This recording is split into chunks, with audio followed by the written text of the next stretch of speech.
Beautiful painting, great subject. I know you're all loving it. I certainly am, called King of His Domain. Great big grizzly bear, way up on a high cliff. And I think what's happened here is he got to the edge and he looks over and says, "Whoop, I can't go any further." So he's going to turn around and go back the other way. I always like to put a little bit of a story in my work. There's a painting by, I think it was Remington or Russell, one of the great Western artists, and he had shot this elk on a cliff like this, and the elk fell over and landed on the next cliff down. That was his dinner, and he looks over and he says, "Meat's not meat till it's in the pan." That was the name of the painting. I thought that was really cool. So you can have fun with your painting. Let them tell a story. I think it's kind of cool. Yeah, we left off last week, if you remember. This is an 18 by 24 vertical formatted acrylic on a stretched canvas. Here's my reference material.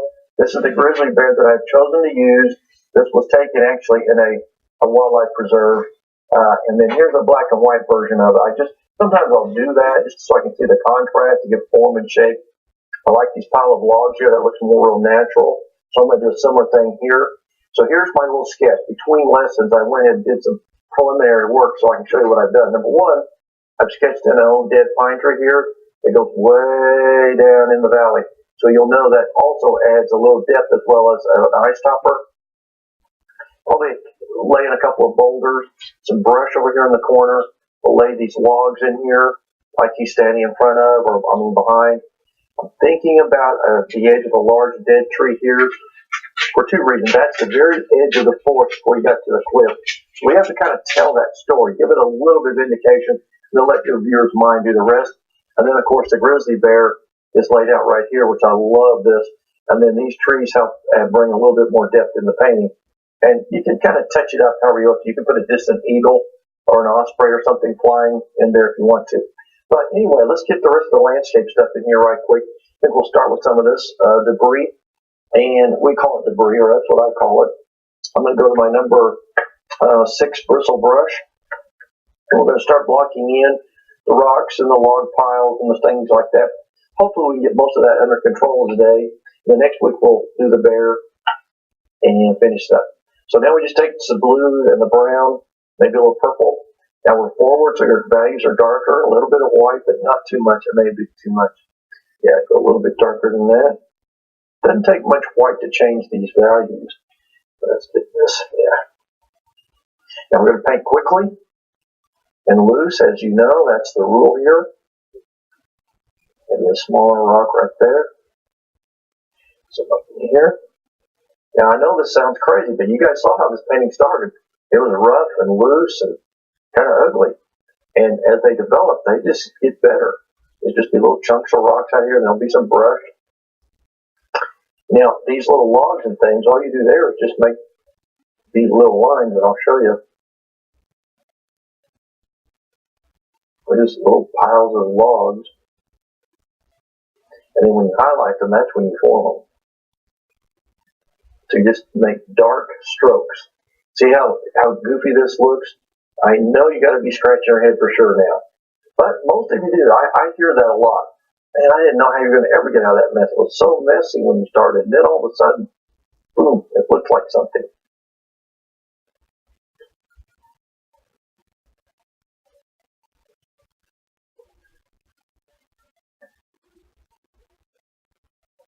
So while this is setting up, drying, we'll come over and block in this big tree on the right. And then we'll come back and work on this stuff. And put a little bit more. I think I'll make this foreground rock a little bigger. And fill this area in a little more up in here. I just like having a stark background to work with because it gives me a lot more. You might say, hey, I just saw this something here. See this little spot I just put here? Now, this is where my mind's always thinking. That could be part of a log laying there between these rocks, and we're lapping the ridge there. Look at that. Wouldn't that be cool? And we'll put some little limbs off of it, and then see, it just brings you right here, hits this. These limbs will bring you back in here, and you'll stay focused here. So those are the fun little tricks you can do.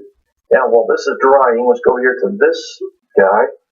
Now, even though he's in the foreground, you want to get him darker. Don't get him so dark that he becomes, like too black. So just kind of drag your brush across there like that. With a little more blue in that, I think we'll make it just a little grayer, touch of white, soften it just a touch. Make it tall enough that it can do its job.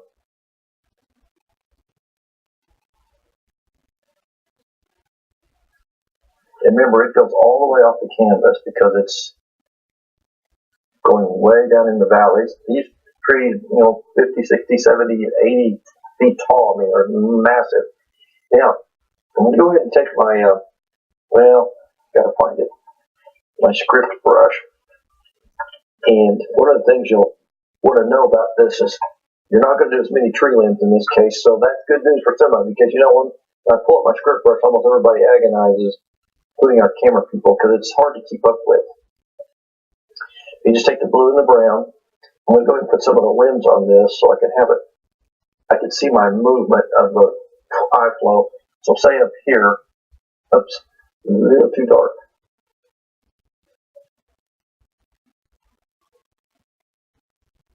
That's better. I'm going to put a broken limbs coming off of this. You can kind of clean up the shape of it a little bit. Remember, this is a dead pine tree, so it's not going to have the leaves on it, obviously, and it's going to create, it's just more fun. I love to put all these little dead limbs at different angles. And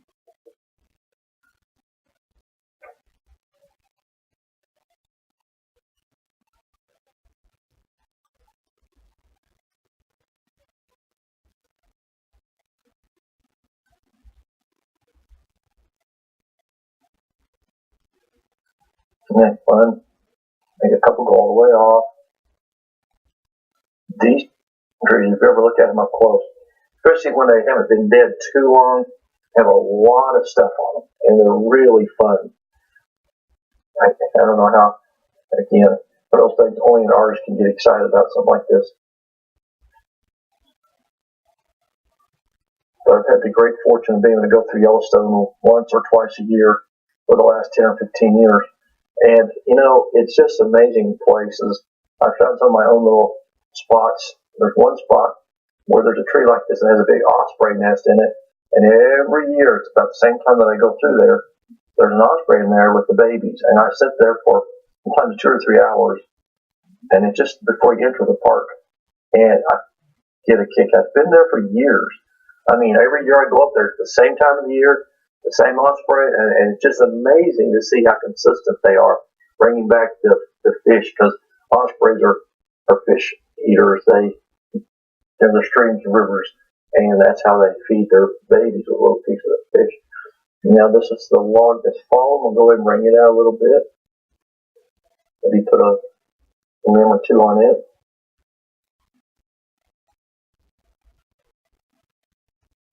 Just to make it a little more interesting. Now see how this painting, the atmosphere of the edge of a deep forest is starting to build. And then when we put the bear in there, he's not secondary, but then he blends in as part of the unit of the composition. He doesn't just stick out like a sore thumb, and that's what I like to do. Now, I think I have decided I like this tree here, so let's block it in. Take back to your 6 bristle. Nice dark blue and brown. Thin it down a touch. You can put a little purple in if you want. I like that.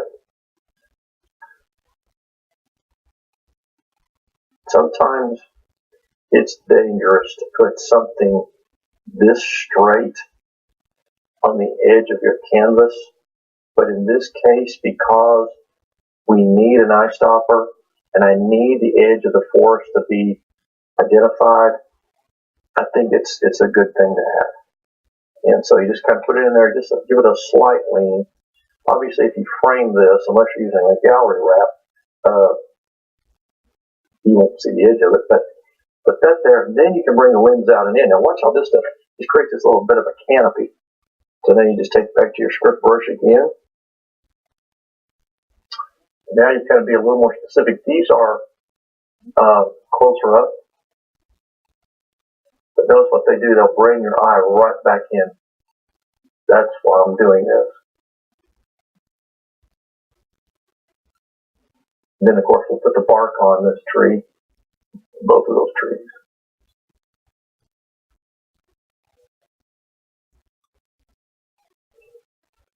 See, these are different, folks, than your traditional tree limbs. They don't have as many little fine, delicate limbs. I mean, they do have some, but most of them are just straight. They break off. They get real stiff. And it's just terrific the way this. Look what this is doing to the painting. See how it's making this look like 20 miles back there? This is what values do for you. You get your values going. You got it. And we're cooking. Now, that's enough of those. Now back here behind the bear, you can see I've got a few sketched in.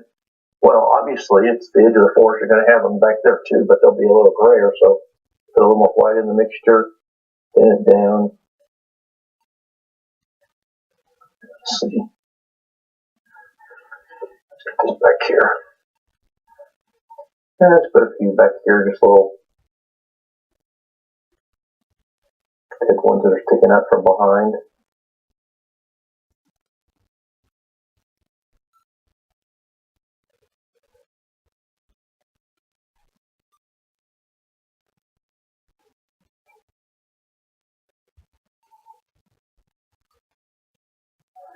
See, that way it gives you the indication that there's some things going on behind the bear and on the other side of that cliff.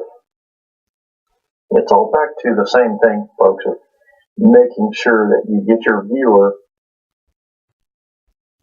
to do what you want them to do.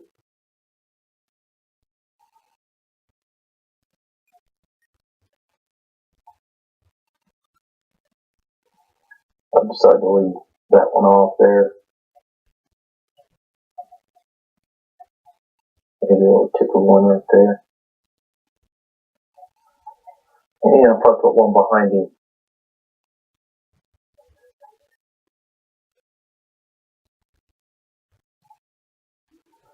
Okay. Yeah, that's all we need. Now what this does, folks, is it brings everything into focus into your foreground so that now everything stays kind of focused here. Now let's go in and start working on the debris. That should be set up enough now. Let's go to, say the number 6, or you could use the number 4 chiseled edge brush. Come back down here now to the white and the orange. And we'll do a little bit of all of this, the rock work, stone work, okay, let's say here's a log here, okay? Just take your brush. What you do is you just kind of go through like this. And you just make these little. Now obviously we're going to have to do a little more work after we get the bear in there, but right now, you just take your brush and see you make the highlight on the top of it. See how already it looks like a fallen log there? Just real simple. Then you take and highlight, let's say this one.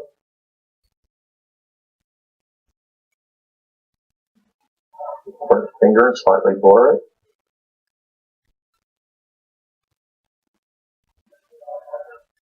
See already, you got logs. Isn't that cool?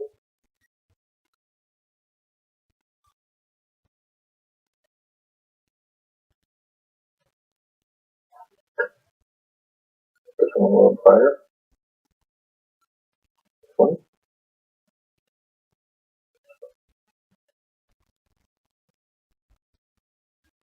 Put this one in front.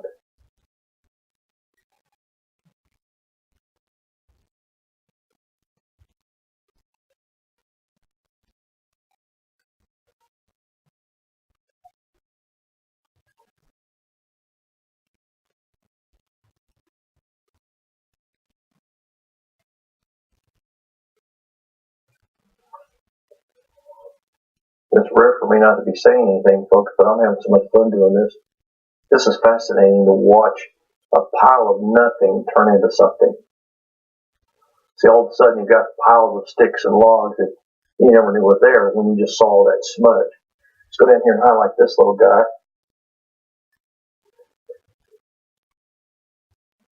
And also notice how I take my brush and I kind of pull it over, which helps give you the indication that that's got a little dimension to it. And you can highlight these little limbs so that they show up in front of that dark background.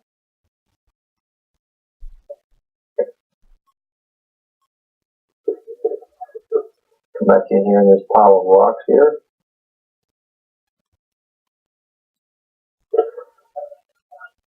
So now that fallen log. Now you can see how it's all developing. Now let's take this little rock pile, come down here, take the gray and that highlight color you were using. Let's go ahead and make this bolder.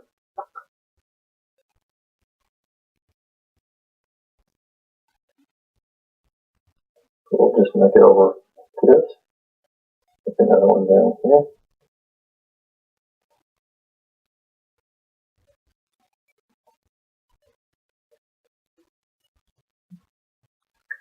Now we'll let that set for brighten a little bit.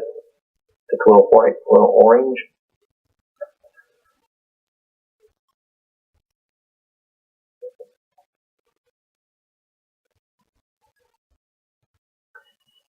Cap the top of the rock, similar to what you were doing with those cliffs.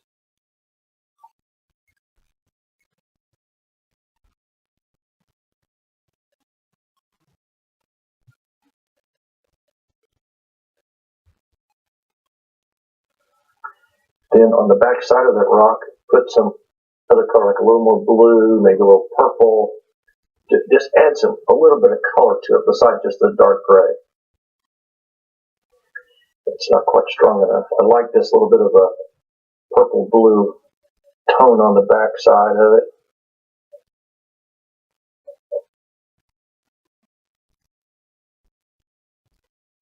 And it softens it as well. And see, then I can go in here and add little soft little touches of color.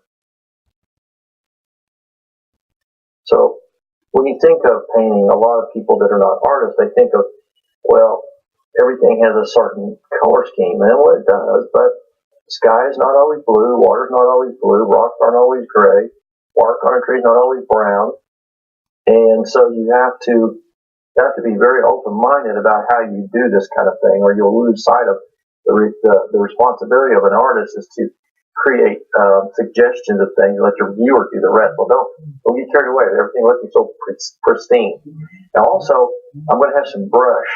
So what we're going to do here is go to the larger chisel edge brush here, the number 10. You could use a 12, but the 10 is probably fine.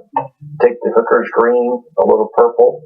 Now thin this down really nicely. Remember, it takes more moisture to use a chisel edge synthetic brush than it does a bristle or a table. Now we want this nice and dark over here so that we can pull up the grass and stuff. A little bit more moisture. If it doesn't have enough moisture, you can't get it to pull up. So we're going to pull up kind of in front of the rock formations here, because we don't know exactly where all this is coming from. It's somewhere down here. Now you can see I'm making the little bushes stick up there. Up in here as well. Come out of this dark mass of stuff. That way you know you're on the edge. Literally. So I'm coming out of this here, right through here. We'll add some color to this in a minute, but this is where you start. You got to get it all tied together somehow. And this is the best way to do it in this particular case.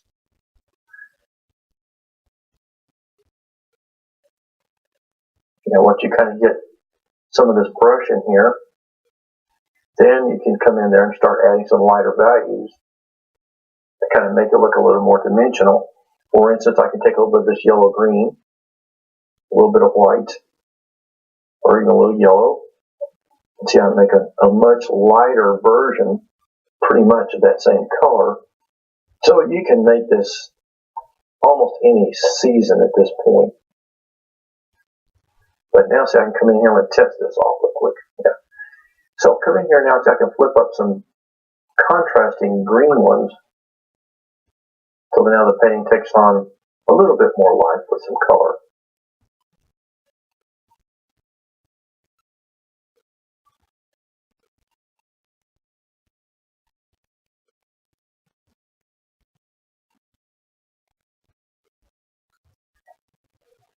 And you can do a similar thing down here.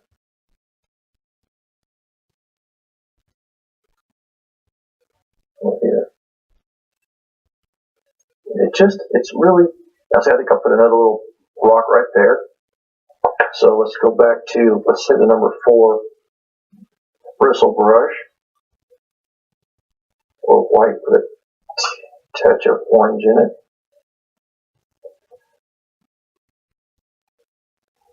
A little blue to gray it, which is our standard procedure. Now let's take, let's do this.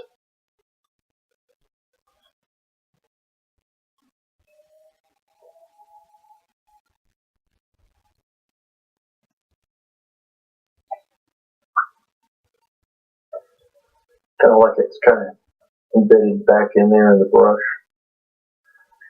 Yeah, I like that. Put another little section of a rock right there. Kind of in front of the, let's just go ahead and make that one. Yeah, it looks good. Now, so you've got your little collection of stuff on the edge, and it's very similar to what we're seeing up here on our reference material. If you'll notice, all that is just highlights and shadows to create the suggestion of form. Doesn't matter if it's a rock, you can't even tell. There's probably some rocks over in there, it looks like. But it's just a little log thing around there, just light against dark. So now I'll get back with this brush for the grass. I'm going to go ahead and pull up a little more in here to settle this. See, everything you do needs seeded.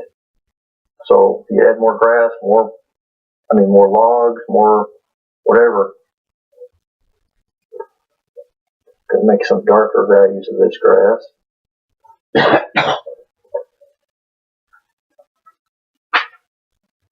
Now we're getting ready to see a little bit more of this finished up here.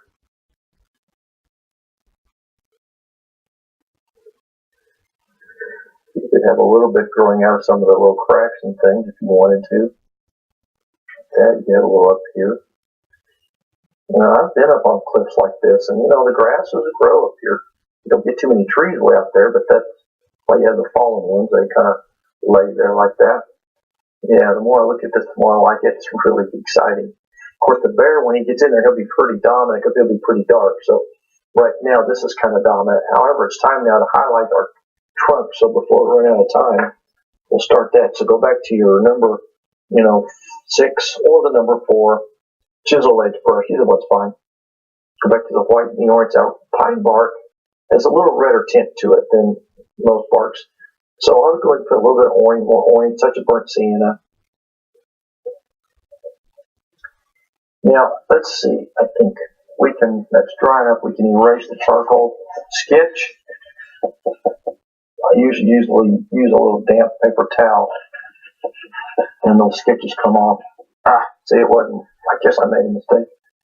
Well, didn't really hurt anything, but should have waited a little longer.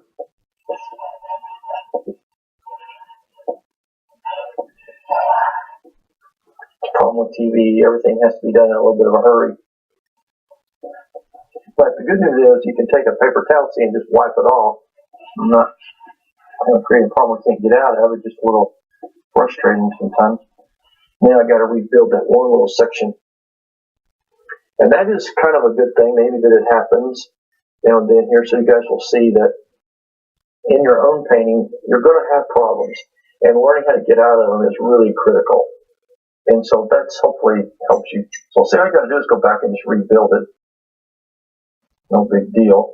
And then you just start highlighting the ink with wet, doesn't matter. Okay, now we take back to the white and orange mixture. Now you want to go to, remember the sun's coming in from the right hand side, so pull across like this. What you want to do is take your brush, pull across, leave little broken spots.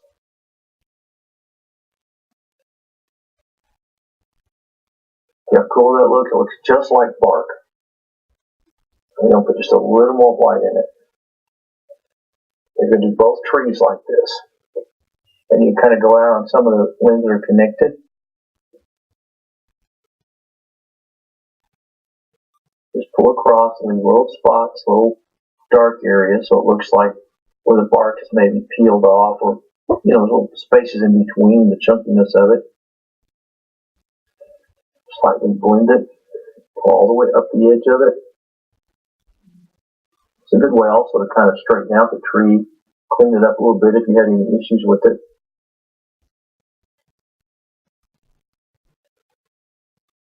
Go all the way up.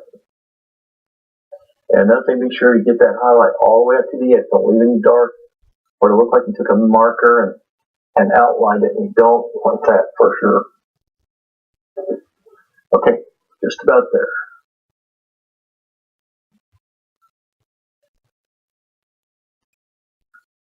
Now here you just tap it. Then you can brighten up this one a little bit if you want.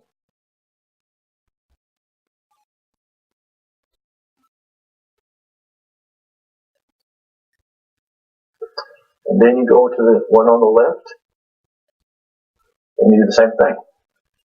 Now I'm going to set this down on this next level, so I have better control over this so you can see it.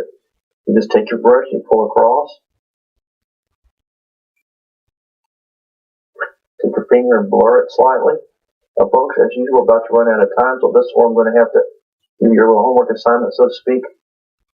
So I'd like to get all of your debris laid out, get your trees in there, any other landscape issues that you're dealing with, get your bear sketched in so you kind of know how things are going. And then next week what we'll do is we'll do any minor landscape adjustments. We'll get our bear. The bear's not that hard to paint because he's just a big dark blob with a little highlight. And it's kind of like if you did the paint when we did the coyote, it was the same thing. You just, when they're sort of like this, there's not a whole lot of work you can do. The key is just to get a good accurate sketch so that you'll be able to pull it off without a whole lot of detail and a lot of brush strokes. So just finish this out.